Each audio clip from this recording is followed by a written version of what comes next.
Hello guys, I'm back with another video about the expansions that are rotating out, and this video is going to be about cards from the Whispers of the Old Gods expansion that I'm definitely not going to miss. Just a bunch of cards that I think have either been kind of very annoying to play against, or bad for the game, or just kind of poorly designed, or this type of thing. Mostly just very annoying to play against. And I'm going to start with a couple of pirates. Pirate Warrior was very strong for quite a while. One thing I will say is that I do think patches has been one of the main problems with Pirate Warrior. It's just kind of given them a way to dominate the early board against other aggro decks. Because obviously you have patches pulled by your 1-drop. You can trade patches into their 1-drop and then you still have a pirate left. And especially with N'Zoth's First Mate. Like, N'Zoth's First Mate pulling patches is almost like Muster for Battle, which is one of the most insane paladin cards, which is obviously wild now. But that card was busted. And N'Zoth's First Mate basically allowed you to do that for almost the same thing for 1 mana. Which is really crazy. Like, if the Pirate Warrior had N'Zoth's First Mate, it would just be so hard for any other aggro deck to have any other chance of getting the board in the early game. But yeah, like I was saying, without patches it wouldn't have been quite as bad. But yeah, Pirate Warrior was really annoying to play against for a while, and so much so that Galactic Crawler kind of had to come into the fray, and Galactic Crawler actually became really popular for a while because there was just so many pirates everywhere. So yeah, I will be very happy to see this card gone. Bloodsail Cultist, I think it was a not as bad as N'Zoth's First Mate. Like, this is a pretty cool card. You need to do a couple of things to set it up. Like, you have to have a pirate on the board, and you have to have a weapon equipped to actually get value out of Bloodsail Cultist. So yeah, you do have to kind of like set it up rather than just you play it and it's just insane. So this card isn't as bad, but I definitely will not be missing this card. Pirate Warrior, I think, was a very annoying deck for a long time. I mean, I didn't actually mind playing against Pirate Warrior a lot of the time because a lot of the decks I played were very good against it. Like, I played Egg Druid for a while when Pirate Warrior first became popular, and Egg Druid was actually really good against it.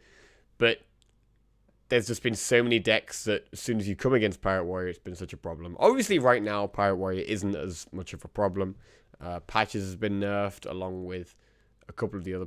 Well, I say a couple of the other pirates. Just Small-Time Buccaneer, really, right? And so yeah, it's not as powerful now. I mean, it's still a thing, but it's just not as good. Which is nice, because it was pretty insane for a while. But yeah, I will not be sad to see Pirate Warrior removed from Standard and out of the way. Next, we have Thing from Below. Now, Thing from Below, when it initially came out, everyone was like, oh my god, this card is busted. It's very easy to get a 0-mana 5/5. And this was way before we saw Corridor Creeper. Little did we know that this card was nothing compared to Corridor Creeper. Corridor Creeper was busted and absolutely ridiculous. But thankfully that's been nerfed now, so I don't have to worry about that. But Thing from Below has still been very powerful. Obviously, it takes slightly longer to get going than the Corridor Creeper did. But in mid-range Shaman, which for a while was like the best deck in the game, this card was just so insane for giving them really good tempo swings. Also, when Totem Golem was a totem as well, and so you could just get this cheap really quickly while doing really powerful things. And mid-range Shaman was not a nice deck to play against. It really wasn't. And Thing from Below was a big part of that. So seeing this gone will please me greatly. Even though I do like it when Shaman has kind of totem synergies, because totems are one of kind of the main. Like, when I think of Shaman, I think of totems and Overload, really. So I do like a lot of cards that have kind of totem synergies or Overload synergies. But Thing from Below is one that was probably a little bit too strong for my liking. Next, we have Valfin Inquisitor. Now, for a while, this card was just not really played. It's been out for a while, but hasn't actually seen that much play. Like, you didn't want to play it in the early anything Paladin because it would ruin your big anything that you want to do to kill your opponent. And so it's only been good more recently when like an aggressive Murloc Paladins had more tools. Obviously there was a phase where Paladin had like Minibot and Mustafa Battle and all these kind of things that were just really ridiculous. But at the moment, Paladin's main aggressive strength is within Murlocs. Like, you have this 1/3, you also have the Grimscale Chum, and then you can use it with Rockpool Hunter. Rockpool Hunter has actually played a big part in making Murloc Paladin good.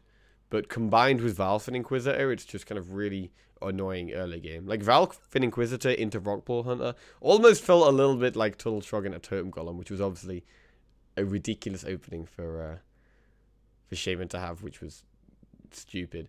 But what I don't like about this card is that, like, I think one of the main reasons I don't like this card, because I do quite like the fact that it changes your hero power to summon a 1/1 Murloc. That's pretty cool, because it means you can have other synergies with the Murlocs with your hero power, which in Paladin you can often find yourself doing. But what I don't like about it is just that Murloc Paladin more recently has become so prevalent that it's one of the only aggro decks we see on ladder, and just everyone is playing the same thing. So much so that some people have even started putting Hungry Crabs in their deck, which I really don't like. I don't like it when the meta is like so many people are playing the same thing that a lot of people feel they have to tech one specific card that only counts as one specific deck. So, yeah. We'll not be missing Valfin Inquisitor. That's for sure. Yusharaj. Now, I actually like this card if you're playing it on turn 10. Like, you play this on turn 10, it's really cool. You've had to wait all a long time. You finally get your 10/10 and you get to pull out another big body. But, as you all know, the main reason this card has become such a problem is Barnes. And so, in another video, I talk about how Barnes and how I really don't like Barnes.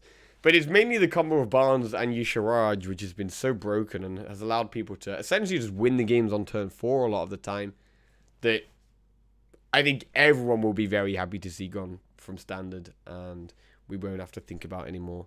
So, even though I like Yusharaj on its own, when combined with Barnes, it's become such a problem that I'm just happy to see this card gone, really.